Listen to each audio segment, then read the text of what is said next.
Boom, boom, boom, boom. A side, B side. What side are you on? Well, welcome back to another episode of A Side, B Side podcast. How's it going, Adam? It is going very well, Brooke. How are you?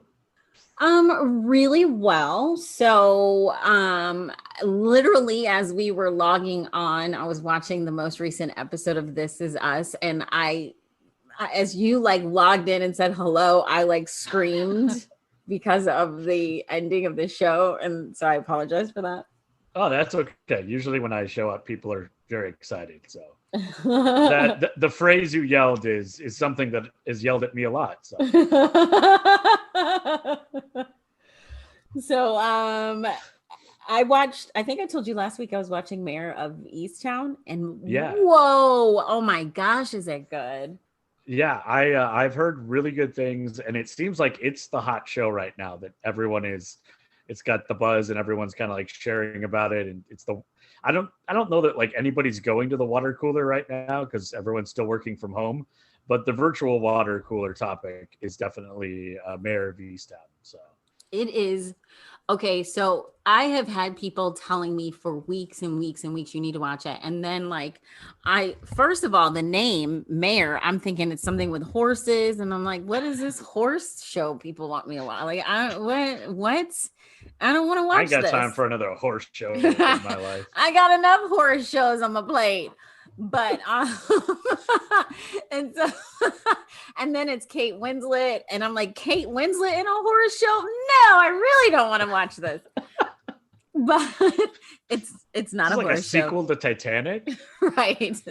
She gets off the boat, she's on the board, she gets off the boat, and now she's raising horses, and Yeah. I can't do that. No. Natural Spoiler. progression. Spoiler though, it's not about horses at all. Or Titanic. Or Titanic. So that's really good. If you are a fan of Adie Bryant from Saturday Night Live, there's another show on Hulu called Shrill, which is really good. It's just the second season dropped, and they have all the episodes, and that's a really quick watch because each episode is like 22 minutes. So I like, Okay. and there's only like 8 episodes, so I think I smashed out an episode in like a day. Oh, nice. That's not bad. Or a season in a day, or an episode? I mean, a season. Sorry, yeah. Oh, I was like, you really stretched out that episode. I watched it for a minute, paused, Yeah. did something, watched something else. No, That's impressive. A season. I watched the second season in a day. I've heard very good things on both of them. Mayor of Easttown is like a murder mystery, right? Yes. Okay, which is kind of my jam. So I really probably should. I probably subscribe to whatever's HBO.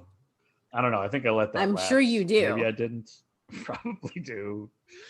I need to get one of those like online things that you sign up for and it tells you all the subscriptions you have going on. Because you got a bunch. I do. I got too many.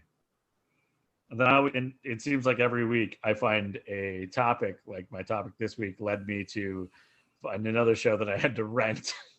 With everything that you stream. Oh, I was going to say with everything that you stream, you had to rent it. But okay, that makes sense if it's not on any of the streaming services. Yeah, it's not. Yeah, so I had to go to Amazon again. So I got to stop that because I'm already paying plenty of money. I should just focus on stuff I'm already watching. Did you check the shows like Crackle or the services like Crackle and Tubi? I am not familiar with Crackle and Tubi.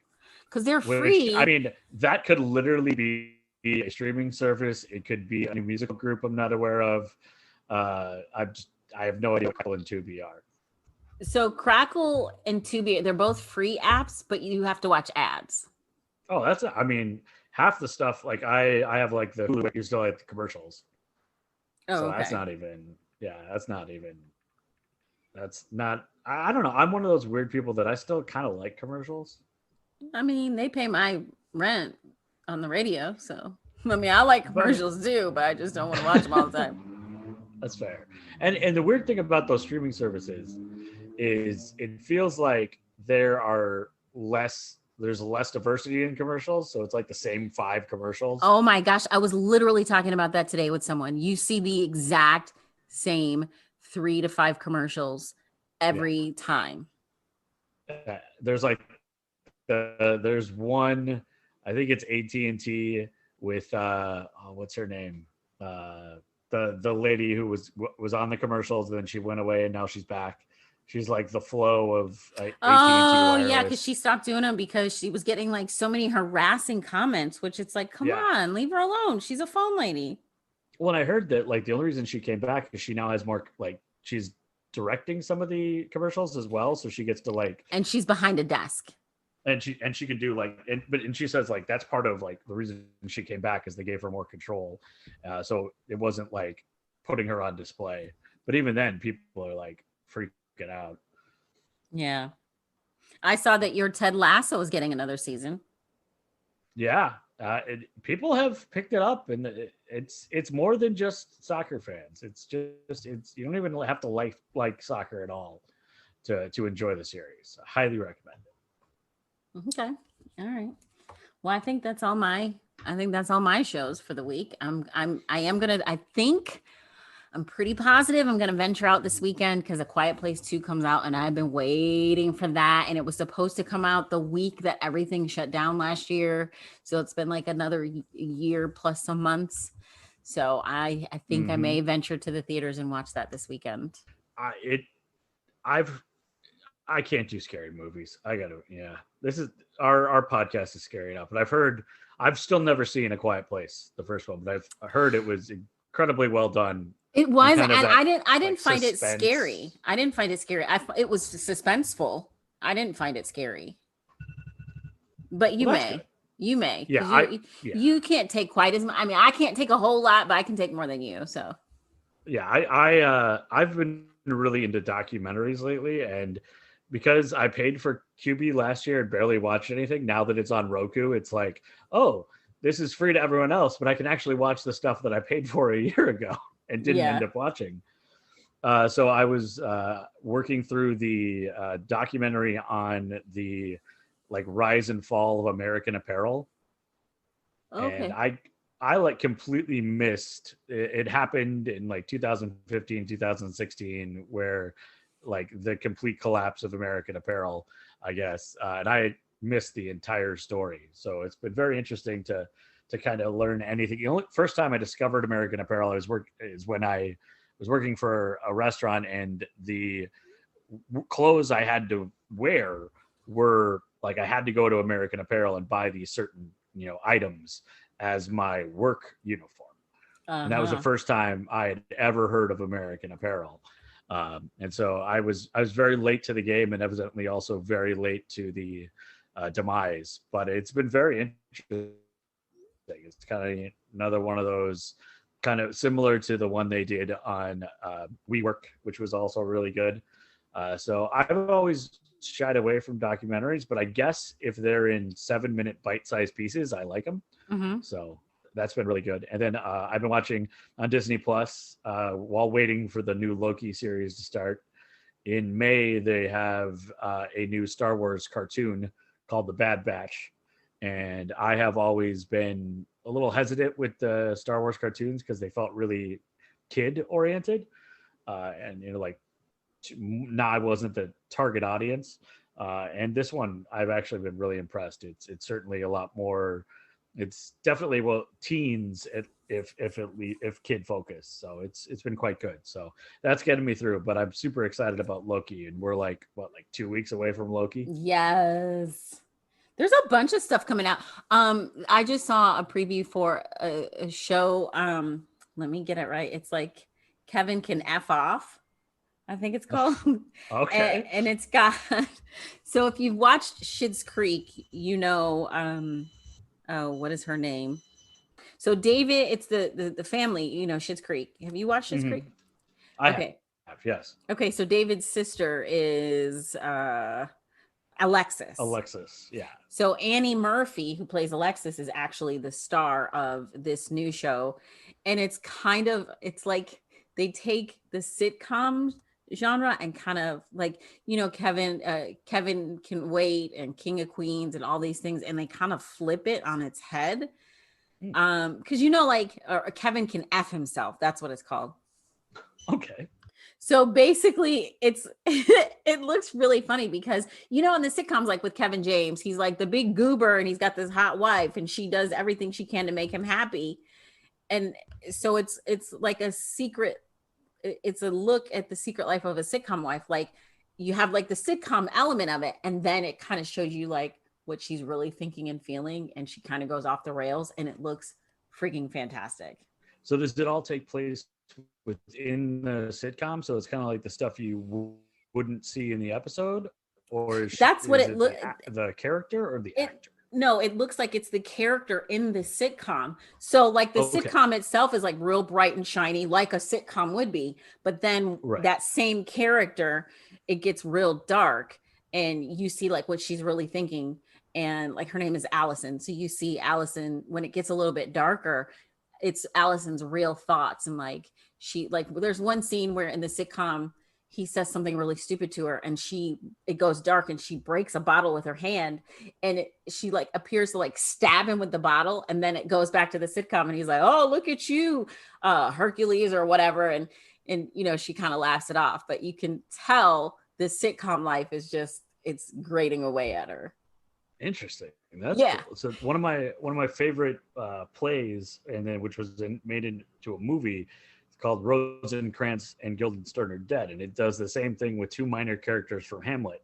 And so it's basically like because they're in like three scenes in Hamlet, but it's like showing what they're like just kind of killing time in between scenes, and like their scenes don't make a whole lot of sense. They're just there to like push certain plot points forward, so they Mm-hmm. just kind of show up at various points. Mm-hmm. But it's really interesting because it's like, what are these characters doing when they're not on stage or as we know them? So that sounds very cool. Yeah, it's supposed to start. It's going to be like on AMC, I think it is, and it Okay. starts on June 13th. So and there's 8 episodes. I'm kind of really excited to see it because Annie Murphy is a good actress. She's really good. Yeah, So she was like a breakout star from Schitt's Creek. yes, and she got like Emmy. She won an Emmy for it. So yeah, I think it'll Mm. be really good. Well, and that whole like, I love that journey for you. Like that phrase has I become like know. everywhere. I know. Like people who don't use it don't even know it's from a show, but like it's a like meme type of thing. Yeah. So that's when you know you've like really made it big.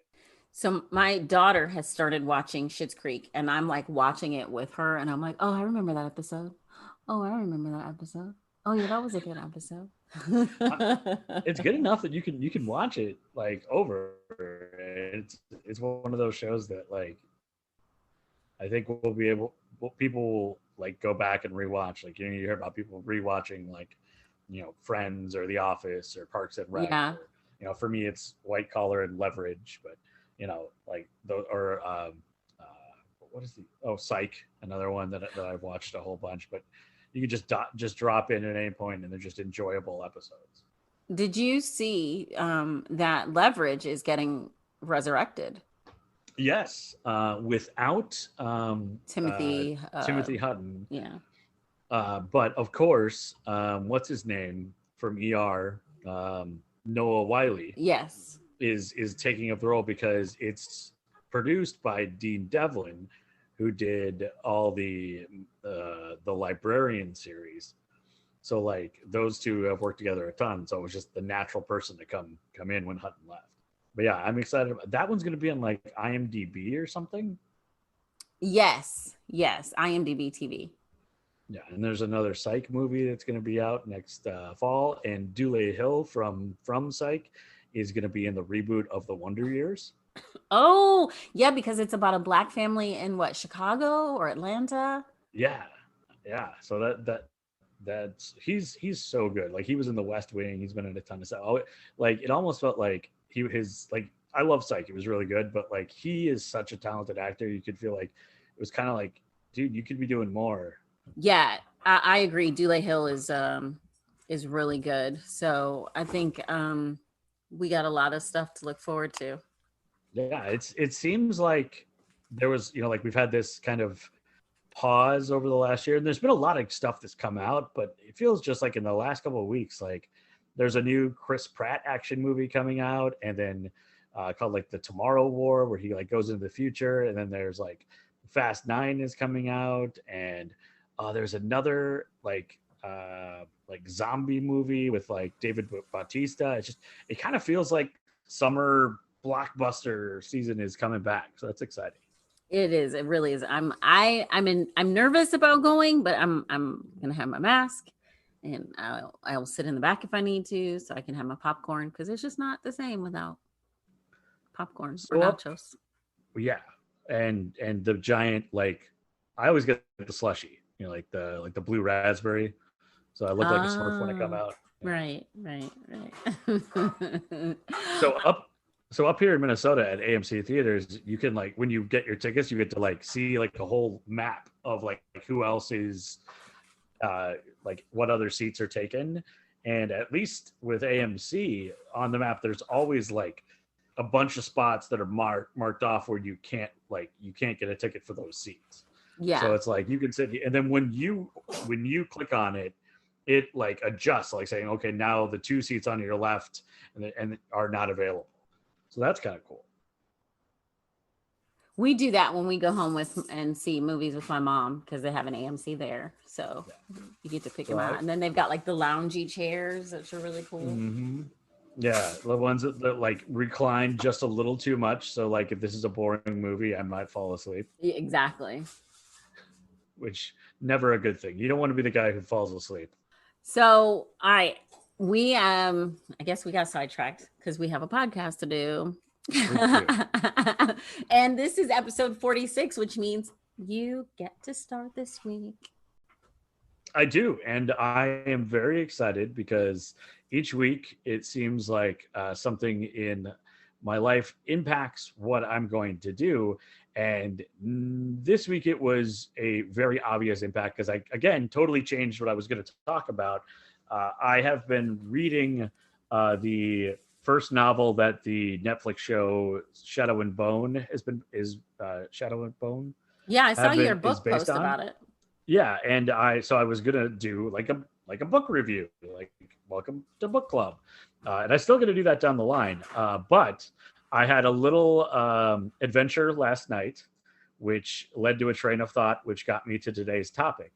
But I can't go into that topic without telling about my adventure from last night. Okay.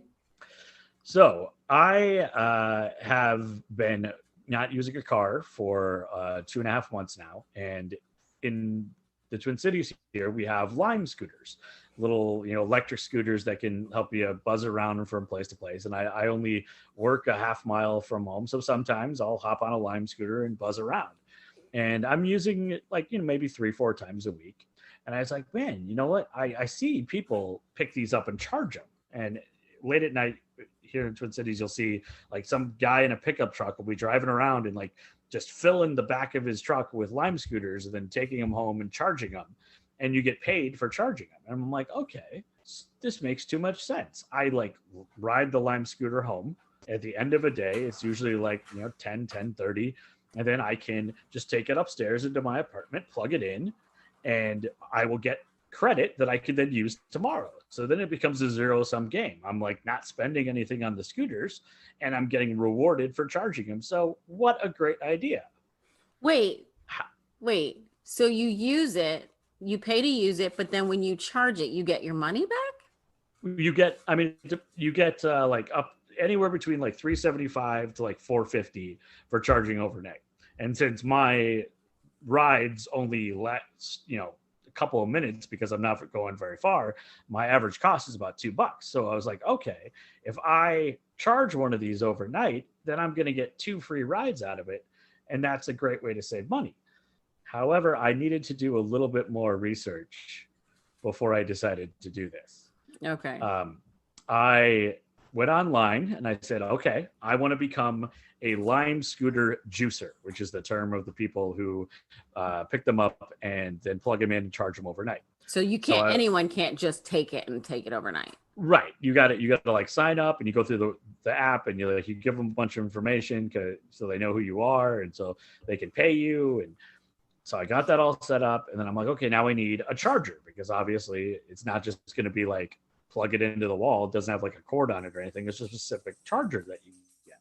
So I went to Amazon and I like searched for Lime scooter chargers, and I bought one, and I've been waiting for it to show up, and it showed up last week, and I got it all unpacked, everything, and it's, it looks just like a little, like charger, like a computer power cord. It's like not a huge setup. I'm like, okay, cool, perfect. I will just plug this Lime scooter in. So last night I'm riding home, and I stop, and it just happened that the scooter I was on, within like 50 feet of my destination, started to shut off because that scooter was completely out of battery. Mm-hmm. And I was like, how perfect. I've been wanting to try to charge one of these. Here I am with a dead scooter directly in front of my building. So all I have to do is open up the app, say I'm going to charge it, and then take it upstairs and plug it in. Mm-hmm. Super easy, right? So I get into the app, I scan the thing. It's like, okay, you are now in charge of this. You need to charge it overnight and then drop it off at this location, which is like 2 blocks away from my house. So I'm like, perfect. This is going to work out great. I take the Lime scooter in, go up the elevator. A little weird because it's got the light on the entire time. So I'm like walking it through the hallway with the headlight on. And I'm like, please, nobody come out of their apartment. This is really weird. I'm walking through the hallway, get to my apartment, get it all set up, take it to my bathroom where I've got the charger all set, get ready to plug it in, and the charger is not the official Lime charger, so it doesn't work. Oh no. I was like, oh, Adam, come on. You went to Amazon and you just assumed that when the thing said this will charge Lime scooters, you just assumed that was true without like doing any other research. So I had like the right voltage, but the thing that plugged into the scooter wasn't right. So I was like, okay, live and learn, Adam. Silly. So I go into the app. I say, I'm no longer charging this. I have the wrong charger. And then I'm going to take it back downstairs. Well, when you turn off the charging aspect and then you decide to move an unactivated Lime scooter, it sets off an alarm. Oh. Which starts out slow, like a little beep, beep, beep. And the more you move it, the louder the beep gets. So I started moving it out of my bathroom and it starts to go beep a little bit. I'm like, I better get it outside quick. I go out into the hallway and it starts to go off even louder. I get about halfway down the hallway as it's blaring by this point, and I'm like just waiting for my neighbors to come flying out, trying to figure out what alarm is going off in the building and should we evacuate. Get halfway down the staircase, and again, I can't, I'm running and I'm carrying this Lime scooter, so it looks like I'm trying to steal it, which according to the Lime scooter I am, and I'm in the stairwell now, so it is echoing and echoing and echoing and echoing, and I'm just like, oh, this is so horrible, all my neighbors are going to hate me. I get halfway down the stairs and I realize in my haste I don't have keys, which means if I go outside I can't get back into the building. So now I am left with do I run back upstairs carrying the Lime scooter and grab my keys, or do I leave the Lime scooter in the stairwell and sprint back to my room to get my keys? So I figured it would be faster if I just left it in the stairwell. So I leave it in the stairwell and I go running back to my apartment, dive into my apartment. My dog is very confused as to what's going on. She's barking at me because, one, there's this beeping that she doesn't understand. And why am I running? Because I'd never run. And why am I leaving again? Sprint back out the door, run back to the stairwell, where at this point, the sound that the Lime scooter is making sounds like a Mack truck is backing up in our stairwell. And it is echoing because it's got 6 floors. So it is echoing up and down the stairwell.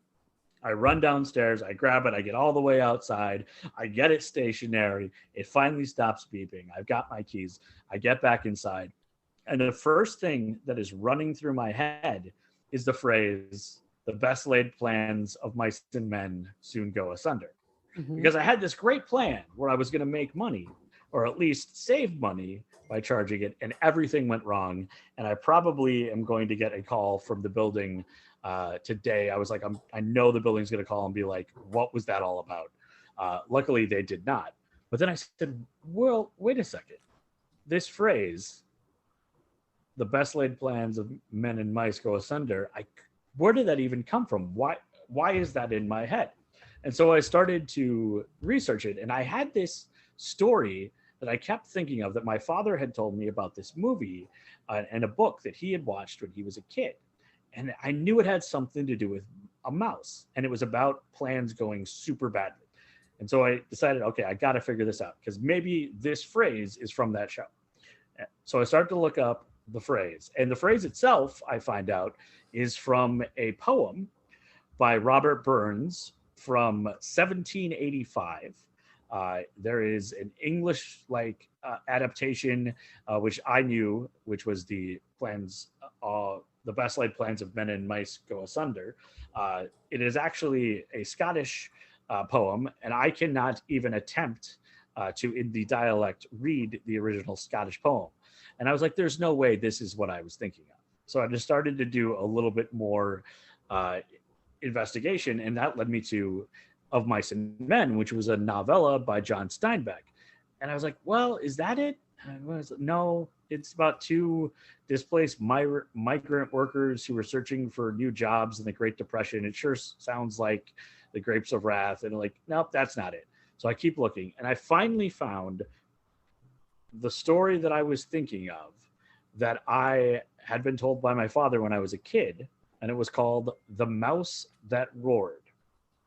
So The Mouse That Roared was a novel from 1955 by Irish-American writer Leonard Wibberley, and it was a satire about this small, tiny country in Europe and how its plans completely backfired, and then to their benefit actually turned out even better.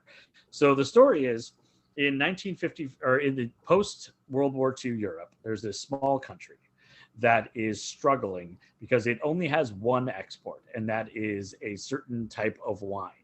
And the Americans decide to make a knockoff version. So the wine was originally called the Pinot Grand Fenwick from the European Duchy of Grand Fenwick, which is a tiny country, a total of 3 miles by 5 miles. They are go up against a California winery who makes a knockoff version of this wine, and suddenly no one will buy the wine, the original wine, and the entire country is in the verge of bankruptcy. So they decide their best laid plan is their only course of action is to declare war on the United States. So their thought was, after seeing what happened in Europe, because at the end of World War II, the Marshall Plan basically completely rebuilt Germany. So they're like, well, we'll declare war on America. They'll defeat us super quickly because we'll just say, we give up, and then they'll give us money to rebuild our country because we were at war. Not a horrible plan, except once they declare war, nobody knows. They send a declaration to the United States State Department, and it gets lost on somebody's desk. And so the U.S. doesn't even know that they're at war with this tiny country. The tiny country then decides to send an invading army to New York, which is about 20 people. It's the Field Marshal, Tully Bascom, and 3 men-at-arms and 20 longbowmen, because this country is still using bow and arrows as their defense mechanism. They do not have guns. They do not have tanks or any of that. They show up in New York, and through a series of misadventures, end up finding the weapon that is kind of like the next nuclear weapon. And because New York City isn't paying attention, they end up stealing this weapon and becoming basically the ruler of the world, because they have the one complete. It's the nuclear option, but even above the nuclear option, it's called the Q bomb. So these guys, with their great plans, where they were going to just declare war and then get out of bankruptcy, end up becoming the leaders of the entire world because they stole a bomb from the U.S. It is a very absurd story, and of course, it was made into an absolutely absurd movie that you can only find on certain services by paying for it. I found it on Amazon for $2.99. It's also on DirecTV. It's on YouTube, Vudu, Google Play. And as any great satire from the 40s, 50s, and into the 60s that is over the top and ridiculous. It stars Peter Sellers. He plays three different roles. It only lasts about 80 minutes. It is over the top, goofy, silly. If you've ever seen any other Peter Sellers stuff, and you like weird satire and things that are super over the top and just sort of that, Doctor Strangelove, Pink Panther feel where things shouldn't be working out. The best way that I would ever describe like the Pink Panther and the whole Peter Sellers thing is like he was Mr. Bean way before Mr. Bean, whereas like Mr. Bean, if you don't know the character Mr. Bean is an English actor who it's a British sitcom Rowan first. Atkinson. Rowan Atkinson, he's one of those guys. Even if you don't know the name, as soon as you see him, like, oh, that guy. He's been in tons of stuff. Peter Sellers and Pink Panther were Mr. Bean and this was very much in that sort of not quite cringe comedy, but over the top. There's some slapstick to it. It's very absurd, and in making up for my horrible plan of trying to become a lime scooter juicer, I ended up then ending last night by watching The Mouse That Roared, and it actually was totally worth the embarrassment and absurdity that I exhibited. I felt very Peter Sellers like with running around with the especially diving scooter. into your house to get a key. Oh yeah, and the dog, and then me like running up and down the stairs carrying a scooter and it going off. It was the perfect end of that adventure was to watch The Mouse That Roared by Peter Sellers. So if you're looking for something madcap and you've never experienced Peter Sellers, or you have and you've never seen The Mouse That Roared, I highly recommend it. And in continuing with my book theme, I have now been searching to find the original novel so we can add The Mouse That Roared, the novel, to the books that Adam will someday finish and review on the A side. So two things to take away from this. Becoming a Lime scooter juicer is way more complicated than you think, and you should definitely contact Lime to get the correct charger before you wake up your entire apartment building at 11 o'clock at night with a screaming Lime scooter that is acting like you stole it. And definitely go check out The Mouse That Roared, either the satirical novel by Leonard Wibberley or the Peter Sellers movie that came out in 1959. Speaking of Peter Sellers, he's in a bunch of other stuff that people might recognize, like, well, of course, Pink Panther, Revenge of Pink Panther, but he's in Murder by Death. He's in The Optimist. There's also Rowan and Martin's Laugh-In. He made a couple appearances on there. There's one more that I'm trying to remember. Dr. Strangelove. Yeah, it's probably the one that people know best for. The one of the cool things about the movie is often he plays multiple characters. So in The Mouse That Roared, he plays three characters, and I'm trying to get to the right page here because I am good at internet things, and I clicked on something. Now I'm watching a commercial. He plays three different characters in the movie, and I cannot find any of them because I'm super good at this. Oh, here we go. No.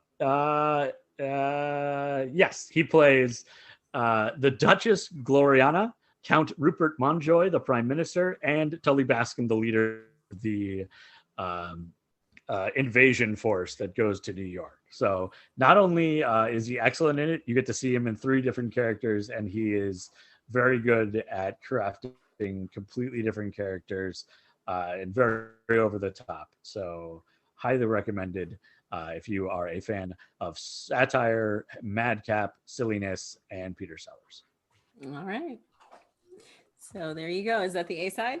That is the A side. Yep. And as far As I know, there have been no official noise complaints filed on my behalf, so we're going to call that a win. A man goes on a rampage with a samurai sword in Quebec City under the full moon on Halloween night. Two deadly women plot to extort a friend for money in a grisly Dexter-style murder plot in Portugal. Tune in to Murder Murder News every Friday for the wildest true crime cases making headlines each week. Check out Murder Murder News on YouTube and Instagram. All right, so Adam, for the B-side this week, last week, you actually said, hey, I've got a story. And you submitted a story like anybody can do. They can submit a story by emailing us at asidebsidepodcasts@gmail.com. And I was kind of surprised because it's from your hometown. You didn't want to do a swap episode again? You didn't want to cover it? No, because remember when I did the swap episode, like by the end of that episode, because I'd done so much research into this case, I was in a bad place emotionally.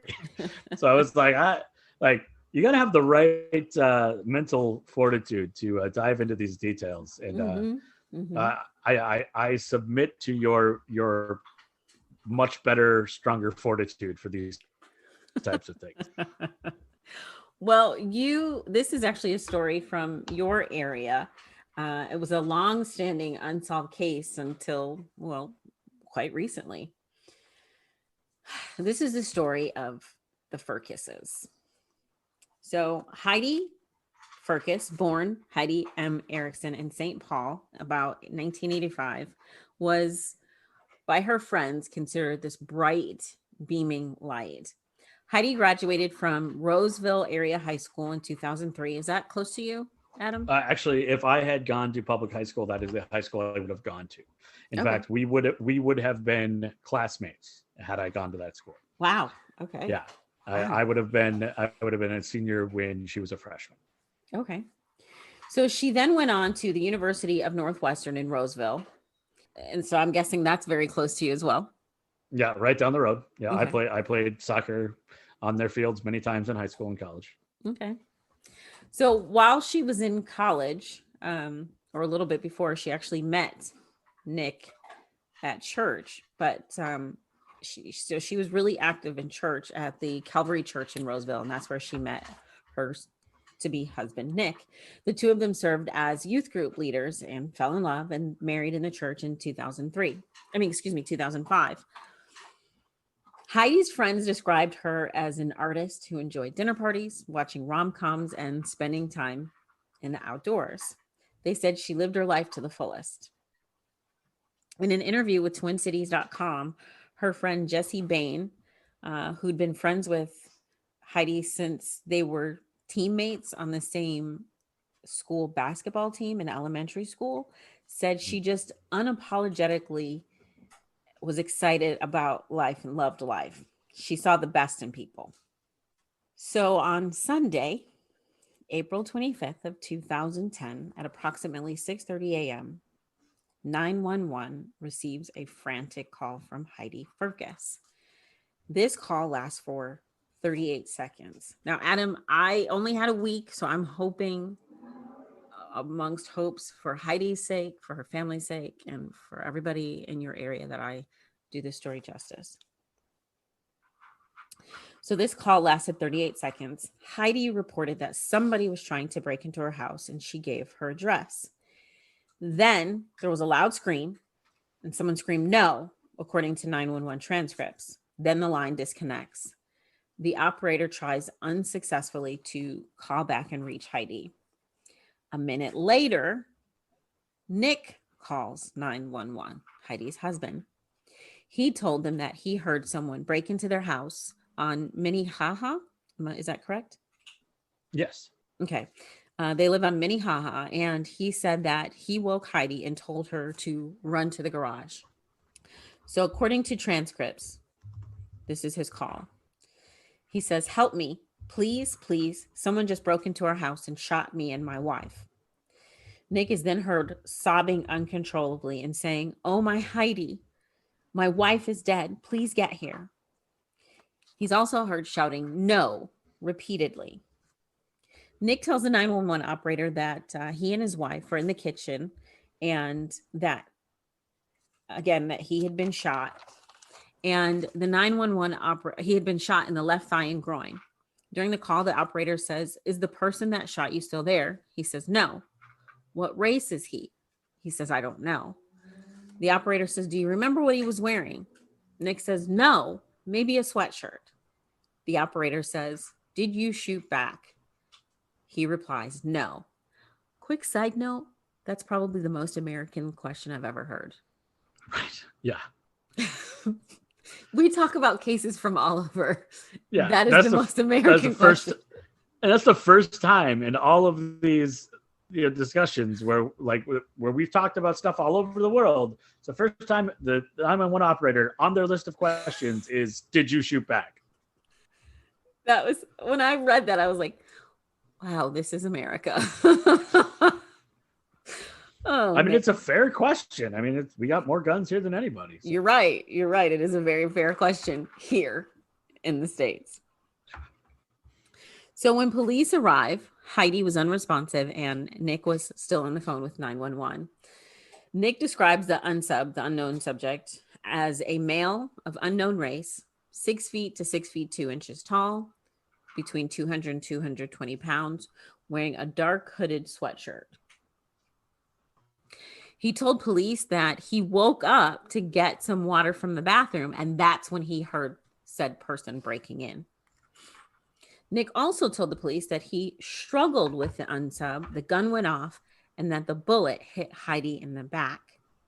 Nick was taken to the hospital and released about 3 hours later. So about 3 weeks after Heidi's death, a composite sketch of the attacker was released with some updated information. Added to the attacker's description was the fact that he was between 40 and 60 years old and that he was Black. Now, if you don't know the case of Charles Stewart in Boston in 1989, I suggest you look that one up because that feels real similar. Okay. Just quick spoiler, Charles Stewart killed his wife and blamed it on a Black male, an unknown Black male. So the sketch was released by Nick's attorney, Joe Friedberg, who had hired a private artist to draw the sketch. Joe, the attorney, also noted that while Nick spoke to the police initially on the day of the attack, while he was in the hospital, at the house and at the hospital, that he had not spoken to them again because he had, quote, provided them all the information that he could possibly provide them with. Which I don't know that that's true, because in that moment you're in shock. I mean, right. I know it's probably the best time to get things, but you're also in shock. So things will probably come back to you. And it seems like anytime the police are like in a situation like that, when you're trying to find somebody who has attacked your loved one, you would want to talk to them as much as possible. Like I'd be calling right. every day. Like, have you found him? Have you found him? Have you found him? Have you found him? Right. And you'd think luckily I have no personal reference to anything similar, but you'd feel like you'd want to try to retell it, thinking of maybe like the more times you tell it, you remember something else, or like you kind of process it. There's some bit of information that as your mind is clearing, getting away from the shock and the adrenaline's wearing off, maybe you remember something else. Right. Maybe you remember it wasn't actually, a black hoodie, but it was dark green or blue or whatever. So while the police are investigating the unknown assailant, they also admit Nick never has been eliminated as a suspect. His attorney, Joe, defends him, saying he believes Nick was, quote, a victim and not a perpetrator. Now, we know in crimes like this, we've talked about this before, we will talk about it every single time, the first suspect is always the spouse, usually with good reason. So Nick denies that he has anything to do. He, again, it was an unknown person that broke in. He struggled with them. And accidentally, in this struggle, his wife ends up dead. Mm-hmm. Well, while investigating this case, police find out that the house that the couple had moved into in 2007 on Minnehaha was actually in foreclosure. Nick told police that they had not told any family or friends, but they had planned to that very day further investigation uncovered some even more interesting facts. Nick had actually been hiding the fact that the home was in foreclosure and had been for 10 months. And the young couple were set to be evicted on April 26th, the next day. The house was in a sheriff's foreclosure sale in June of 2009. So the very next day, they were to be evicted. Assistant County Attorney Elizabeth Lehman revealed that despite having to be out on Monday, April 26th, there was no sign that there had been any packing done. There was no evidence of any housing arrangements where the two were supposed to stay. So you see, it's looking real shady. Yeah. And it begs the question, like, what? I mean, this was a cold case. Right. So the Fergus's insurance agent and family friend, Kurt Brown, received a notice around the same time that the couple's home insurance had been canceled because of foreclosure. Kurt said he was concerned for his friends, Heidi, and of course, Nick, but he had actually known Heidi her whole life because he'd gone to college with her parents. So Kurt said he reached out to Nick, and Nick told him, "Oh, a teller or somebody at the bank has stolen my paychecks." And he said he was working to resolve the issue with the bank. It's not a big deal. It'll get fixed. Kurt said in an interview, "I remember thinking, I've been in this business long enough to know that you don't go into foreclosure because a teller steals your paychecks." Yeah, it takes a bit more than that. It's a lot of paychecks to steal. Right. He was also convinced that if Heidi had known how dire the circumstances were, she would have reached out to her family for help with full knowledge that her parents would have offered her a helping hand. Yeah, or the church or the school. I mean, exactly, because they were very active. It seems like they were very in a very tight community there, like with the church and their friend group and things like that. So I can't imagine why someone wouldn't have said, "Hey, look, we'll help out." Or it would have been, somebody would have known, you would have thought, Right. So the month before her death, Heidi talked about downsizing and that they were looking for an apartment to save money to buy another house in the future where they would raise their family. Sorry. For Heidi, there seemed to be no signs of trouble whatsoever. The couple had even taken a trip to Hawaii earlier that year in February. Heidi told her mom that Nick was getting a bonus at work that was paying for the trip. 7 days before Heidi's death and 8 days before her unknown eviction from that house, Heidi had invited her friend Christina Gibbs over. Christina is, remember we referenced insurance agent Kurt Brown, that's his daughter, and they have been friends their whole life. She had invited Krista over for a game of badminton. Heidi told her that she had just gotten that set for the backyard. On April 24th, 2010, one day before Heidi's death, a friend remembered seeing new sleeping bags in her living room in preparation for summer camping. This in no way sounds like someone who's aware of any financial troubles, let alone a foreclosure. You don't buy a new badminton set for the yard you're not going to have. Right. So we said this before, there were no visibly packed boxes in the house. Heidi and an unnamed friend of hers, who in interviews that I read wished to remain anonymous, they said that they had come over to the house the day before and they went out to Mall of America, and Heidi was her typical, quote, bubbly and positive self. She talked about wanting a hamburger for dinner and she was going to get a pedicure the next day. Her friend said she dropped her off at home about 6:00 that evening. All was well. Nothing seemed amiss. At Heidi's funeral, Nick described his grief as homesickness. And in a Facebook post, he wrote, "Ever since Heidi and I were married, I realized there were days when I was at work where I just felt homesick, not for my house, but to be where Heidi was." So police have an unknown suspect. They have Nick. And this case goes cold. They're looking for tips, but it just goes cold because they can't really prove that Nick did it, even though he's not been eliminated. They can't find this unknown suspect. So this case goes cold for 11 years. On May 19th of this year, and now 38-year-old Nick Fergus was arrested by SWAT and taken into custody on a sealed arrest warrant. So we don't know exactly what they have. He was booked into Ramsey County Jail on suspicion of murder. He faces one felony count of second-degree murder. His bail set at $3 million. His next court appearance is on July 1st. In addition to the foreclosure of the house, the couple also owed the bank $1,700 and had a $17,000 debt on an REI credit card, which I had to look that up because I wasn't sure what it was, but it's the Recreational Equipment Incorporated, which makes sense. You know, the camping equipment and the sleeping bags and all that. It's like a Cabela's or like a Dick's Sporting Goods. Probably where they got the badminton table and stuff like that. Yeah, and then the camping stuff, and the new sleeping bags. Right.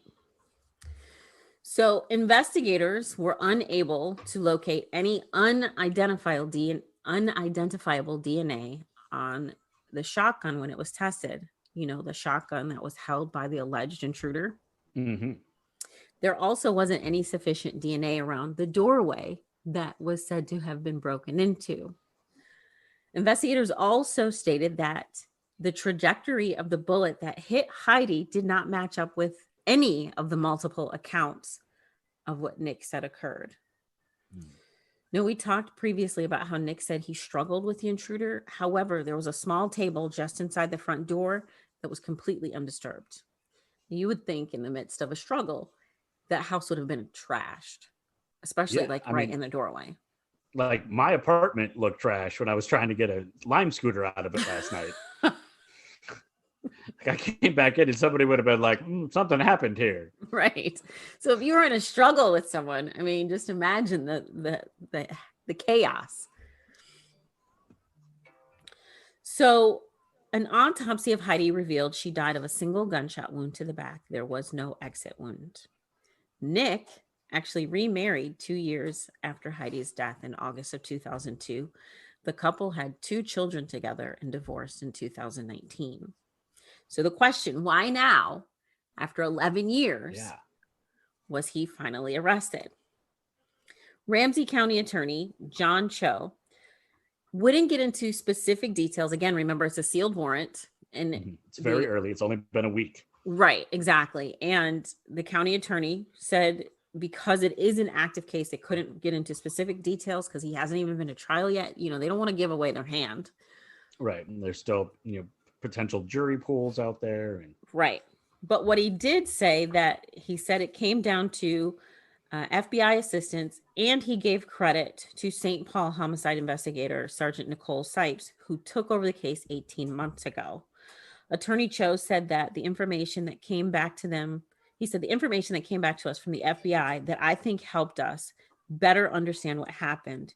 He was referencing enhanced audio from the 911 calls of that day. You got to think it's 11 years. So technology has really come a long way, and they're able to, single out and identify bits and pieces of audio. The FBI labs in Quantico analyzed ballistics, and they are also the ones that enhanced the 911 calls. We mentioned her before, Assistant Ramsey County Attorney Elizabeth Lehman. She said that the state believes Nick planned and murdered Heidi. She said, "We believe he's a public safety threat." And of course, they are the reason that he has the $3 million bond.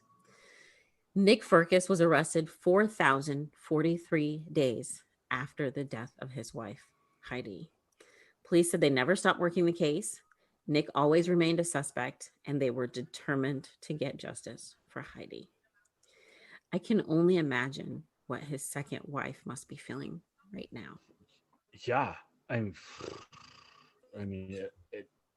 They were divorced, so maybe there's some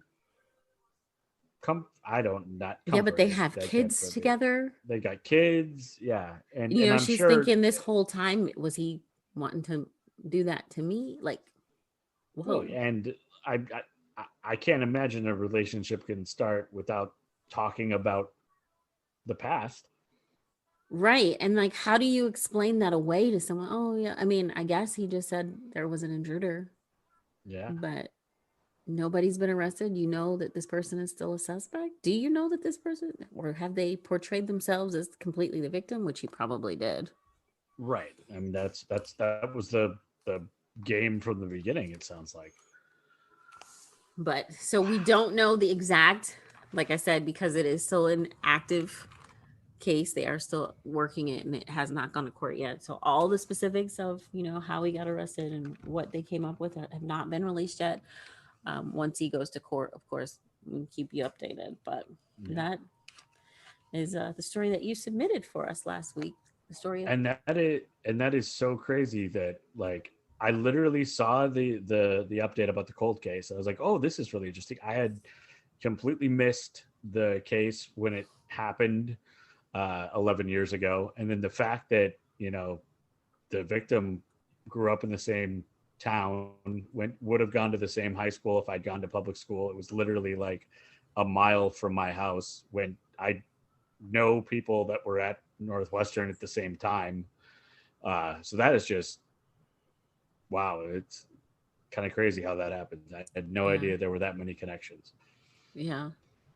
Yeah, when you sent this and then like it started mentioning the high schools and stuff, and I was like, wait a minute, I think we've talked about that area before. Yeah, no, up until September, I lived in Roseville. So, yeah, that's pretty crazy. Wow. Fortunately, he has been arrested, and we hope that justice for Heidi is served and he goes Yeah, to jail. He's facing, I believe it's 40 years.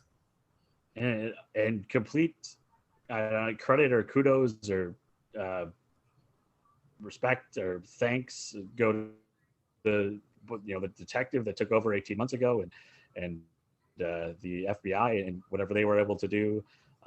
It so often it feels like some of these cases we hear, and often they're like older cases, 1800s, 1900s, 30s, 40s, 50s, where people end up doing this multiple times before they get caught.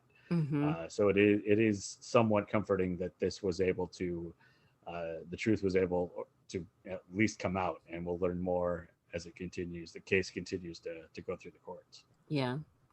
I'm happy that there's got to be some relief for Heidi's family, knowing that because I'm pretty sure they suspected him all along too, from what I Yeah, read. I mean, Um, so there's got to be some relief, but I'm sure they're, going to be on pins and needles until this trial is over.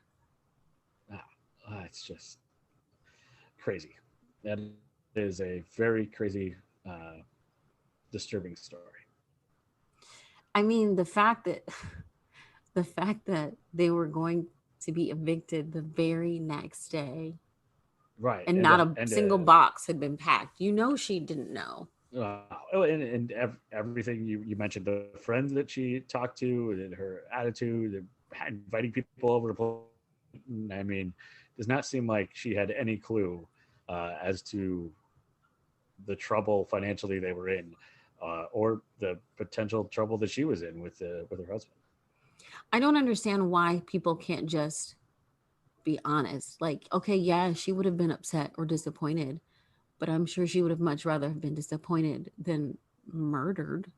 Yeah, and I mean, I am not a psychologist.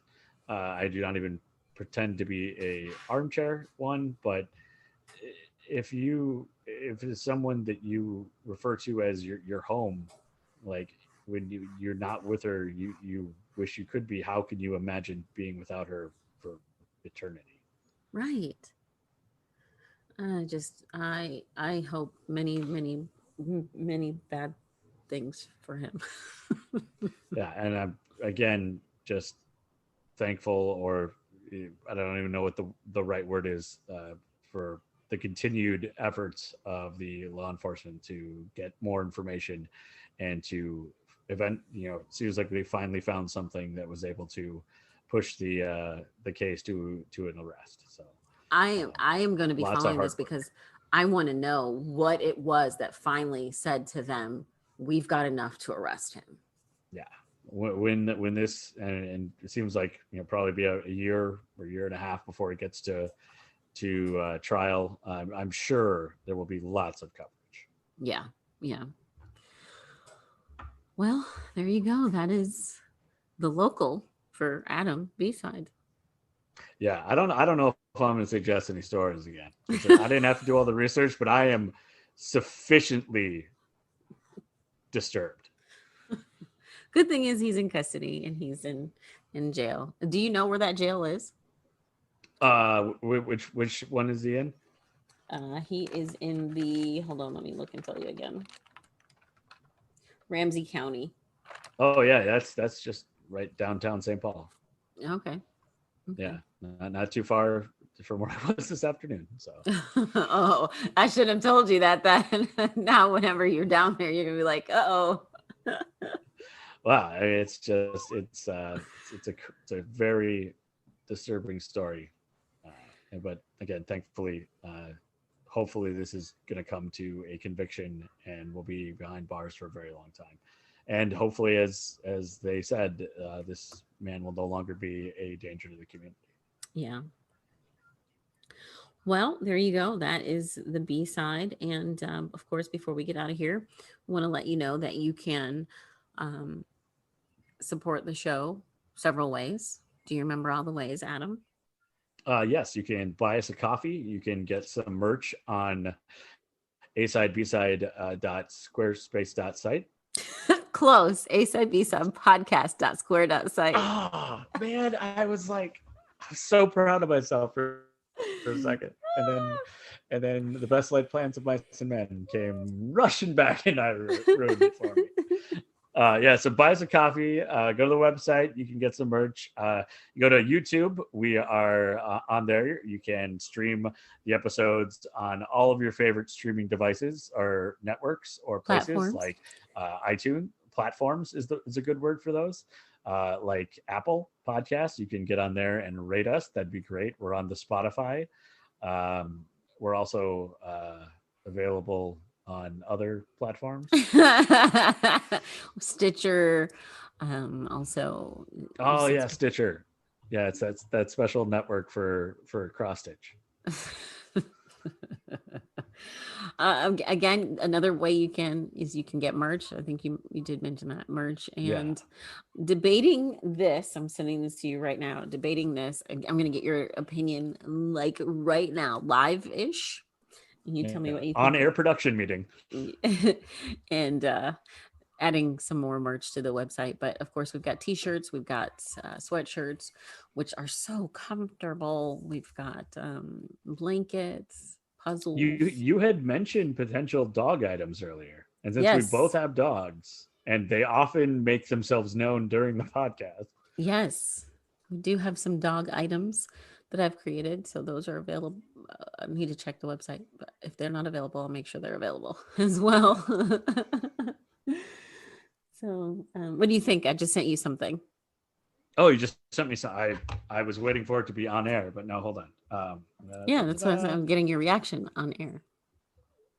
Oh yeah, I like it. Okay. I like that. Yeah. The idea for a new t-shirt. Yes, that's a good one.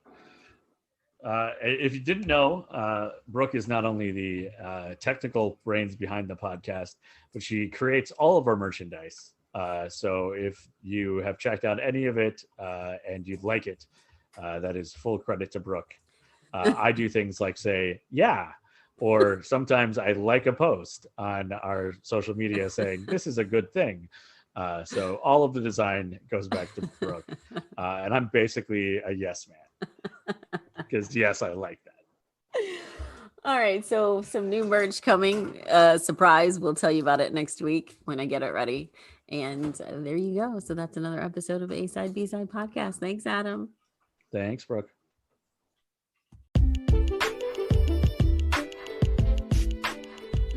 As always, thank you for listening to A-Side, B-Side Podcast. If you enjoy the show, please, if you don't mind, head on over to Apple and leave us a rating or a review. And if you'd like to continue to support the podcast, you can do so by heading on over to Patreon, or you can buy us a coffee, as well as buying merch on our website, asidebsidepodcast.square.site. From Adam and I at A-Side, B-Side Podcast, please remember to wear your mask, social distance if you're around people that don't live in your household, and just be safe and happy. Thanks again from us here at A-Side, B-Side Podcast.